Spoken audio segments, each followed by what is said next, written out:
Doctor लगाया, कहां जाएगा मरीज जिसको इलाज की तुरंत जरूरत है?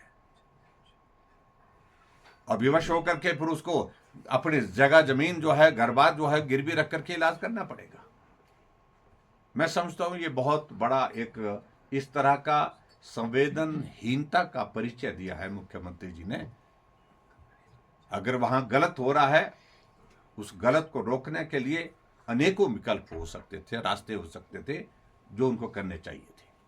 कर्मचारी और केंद्रीय जांच एजेंसियां जब जब हिमाचल प्रदेश में दबिश देती हैं, सरकार के नेता आपसे जोड़कर उन रेड्स को देखते हैं। इस बार की भी बात करें, आपका दिल्ली दौरा था और ईडी ने दबिश दी और कांग्रेस के एक बड़े विधायक के घर में रेड हुई।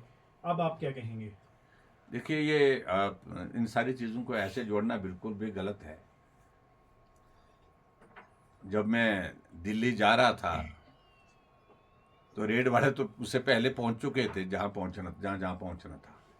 लेकिन मैं ये भी कहना चाहता हूं, अब की इस रेड को इस तरह से लेने की आवश्यकता नहीं है। ये पूरे देश भर में आयुष्मान भारत में जो धांधलियां हुई हैं, गलत काम हुए हैं, उन सारी चीज़ों को रोकने की दृष्टि से, उन पर कार्रवाई करने की दृष्टि से ये कदम उठाए गए हैं। मंडी में भी रेड हुई, कुल्लू में भी रेड हुई, ऊना में भी रेड हुई, कांगड़ा में भी रेड हुई। हिमाचल प्रदेश में एक जगह नहीं, अनेक जगह पे रेड हुई। इसलिए जो कुछ लोग इस तरह से इसको ये देने की कोशिश कर रहे हैं, मुझे तो जानकारी भी नहीं थी। मुझे तो जानकारी तब मेरी जब काफ़ी देर से कार्रवाई हो चुकी थी, तब तक के लिए सारी टीमें पहुंच चुकी थी। इसलिए मैं इस बारे में सिर्फ इतना कहना चाहता हूं, मेरे प्रवास से इस सारी चीज़ का कोई लेना देना नहीं है। और मेरी बात, एक बात, पहली बात में जो मैं कहना चाहता हूं, मैंने हिमाचल प्रदेश में 5 साल रह करके जो है वो मुख्यमंत्री रह करके काम किया है। ये मेरे पहले दिन की एक होनेस्ट कमिटमेंट थी कि प्रतिशोध की भावना के साथ, बदले की भावना के साथ कभी भी कोई कार्रवाई नहीं करूंगा।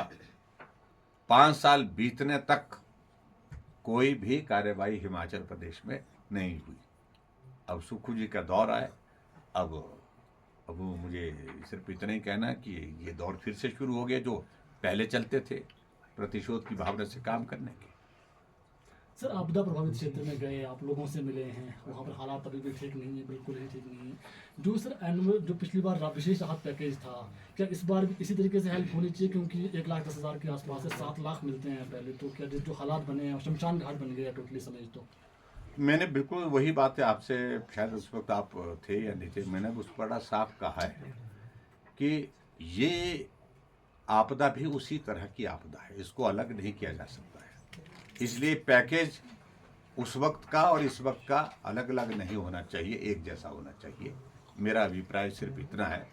लेकिन मैंने देखा कि मुख्यमंत्री जी गए तो उनने 50,000 देने की घोषणा की, कुछ बातें कही उनने, लेकिन उस पैकेज का जिक्र नहीं किया कि इतना पैसा दे। पिछली बार जब आपदा के दौरान जहां बे है, मुख्यमंत्री जी ने तो कहा ही कहा, लेकिन जो कांग्रेस के जो छुट भैये नेता थे वो भी कहते थे 7 लाख देंगे, कोई बात नहीं, 7 लाख देंगे, पीठ पर हाथ रख करके। और उसके बाद उन्हीं लोगों को जिनके पीठ पर हाथ रख करके उनने सांत्वना दी थी, उनको अब की बार हम मिले तो हमने कहा क्या हुआ? बोलते जी आए थे, ऐसा बोल करके गए थे कि 7 लाख देंगे, लेकिन साल बीत गया, लेकिन अभी एक पैसा भी आया नहीं। Thank you.